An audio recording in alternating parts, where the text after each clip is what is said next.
Friends, வரன் தேடும் உறவுகள் அனைவருக்கும் வணக்கம். நம்மளோட சேனலில் வழங்கக்கூடியதுன்னு பார்த்திங்கன்னா முற்றிலும் இலவசமான வரன் பதிவுங்க. ஸோ இந்த பதிவில் கூட உங்களுக்கான வாழ்க்கை துணை அமையலாம். வாங்க இந்த இலவச வரன்களை பார்ப்போம். பெயர் கமலா, வயது 41 வயது ஆகுதுங்க. ராசி ரிஷப ராசிங்க. ஜாதின்னு பார்த்திங்கன்னா இந்துள்ள வன்னியர் சமுதாயத்தை சார்ந்தவங்க. இதில் உட்பிரிவு எதுவாக இருந்தாலும் சம்மதம்னு சொல்லியிருக்காங்க. படிப்புன்னு பார்த்திங்கன்னா இவங்க 5ஆம் வகுப்பு முடிச்சிருக்காங்க. இவங்க எந்த ஒரு வேலைக்கும் போகலன்னு சொல்லியிருக்காங்க. இவங்களோட திருமண நிலைன்னு பார்த்திங்கன்னா 2ஆம் மனம் தாங்க. ஸோ வரக்கூடியவருக்கும் செகண்ட் மேரேஜாக இருந்தாலே போதும்னு சொல்லியிருக்காங்க. இவங்களுடைய முகவரின்னு பார்த்திங்கன்னா இவங்க சேலத்தில் வசிக்கிறாங்க. மணமகளுடைய வசதி நிலைன்னு பார்த்திங்கன்னா இவங்க நல்ல ஒரு வசதியானவங்க. வீடு நிலம்னு வசதியாக இருக்கிறதா சொல்லியிருக்காங்க. ஸோ ஒரு 10 வீடுக்கு மேலே வாடகைக்கு விட்டுருக்கிறதா சொல்லியிருக்காங்க. இவங்களுக்கு 2 பொண்ணு மட்டும்தாங்க. ஸோ பொண்ணு வந்து நல்ல இடத்துல கட்டி கொடுத்துட்டதா சொல்லியிருக்காங்க.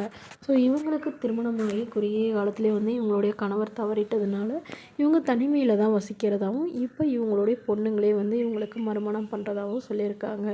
ஸோ ஜாதி எதுவாக இருந்தாலும் பரவாயில்லைங்க, நல்ல ஒழுக்கமானவராக வேணும். குறிப்பாக வந்து வீட்டோட மணமகனாக வேணும்னு சொல்லியிருக்காங்க. வசதியாக இருக்கணும்லாம் அவசியம் இல்லைங்க. ஓரளவு நடுத்தர குடும்பத்தை சார்ந்தவராக இருந்தால் கூட போதும்னு தாங்க சொல்லியிருக்காங்க. இதுக்கு திருமணமாகி விவாகரத்தானவராக இருக்கணும்னு சொல்லியிருக்காங்க. பட் குழந்தைங்களாம் இருக்கக்கூடாதுன்னு சொல்லியிருக்காங்க.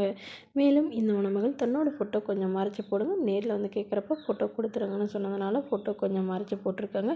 இந்த மணமகளை உங்களுக்கு பிடிச்சிருந்தா கீழே உள்ள வாட்ஸ்அப் நம்பரை தொடர்பு கொள்ளவும். அடுத்த வரன் பேர் பார்த்திங்கன்னா அபிநயா, வயது 35 வயது ஆகுதுங்க. ராசி ரிஷப ராசிங்க. ஜாதின்னு பார்த்திங்கன்னா இந்துள்ள வன்னியர் சமுதாயத்தை சார்ந்தவங்க. இதில் உட்பிரிவு எதுவாக இருந்தாலும் சம்மதம்னு சொல்லியிருக்காங்க. படிப்பு பிஇ முடிச்சிருக்காங்க. இவங்க ப்ரைவேட் கம்பெனியில் வேலையில் இருக்காங்க. இவங்களோட திருமண நிலைன்னு பார்த்திங்கன்னா செகண்ட் மேரேஜ் தாங்க. ஸோ வரக்கூடியவருக்கு ஃபஸ்ட்டாக இருந்தாலும் ஓகே, செகண்டாக இருந்தாலும் ஓகேன்னு சொல்லியிருக்காங்க.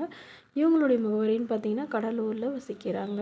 மணமகளுடைய வசதி நிலைன்னு பார்த்திங்கன்னா இவங்க ஓரளவு வசதியானவங்க தாங்க. சொந்த வீடு இருக்கிறதா சொல்லியிருக்காங்க. நிலமும் கொஞ்சம் இருக்கிறதா சொல்லியிருக்காங்க. ஸோ இவங்களுடைய கணவர் வந்து இவங்களை விட்டுட்டு வேறொரு பெண்ணை திருமணம் பண்ணிக்கிட்டதுனால இவங்க டிவோர்ஸ் பண்ணிட்டு தான் சொல்லியிருக்காங்க. ஸோ அதனால் இப்போ வரக்கூடியவர் வந்து எந்தவித எதிர்பார்ப்பும் இல்லாத நல்ல ஒழுக்கமானவராக வேணும்னு கேட்டிருக்காங்க. மணமகளுடைய அப்பா தன்னுடைய பொண்ணுக்கு ஒரு 25 சவரன் நகையும் அது இல்லாமல் சிறுசனத்தெல்லாம் செய்வோன்னு சொல்லியிருக்காங்க. இவங்களுக்கு ஒரு பையன் இருக்குங்க. ஸோ தன்னோட குழந்தையே நல்லபடியாக பார்த்துக்கணும், அதுதான் எனக்கு முக்கியம் அப்படின்னு சொல்லியிருக்காங்க. மேலும் வரக்கூடியவருக்கு திருமணமாகி குழந்தை இல்லாதவராக வேணும்னு கேட்டிருக்காங்க.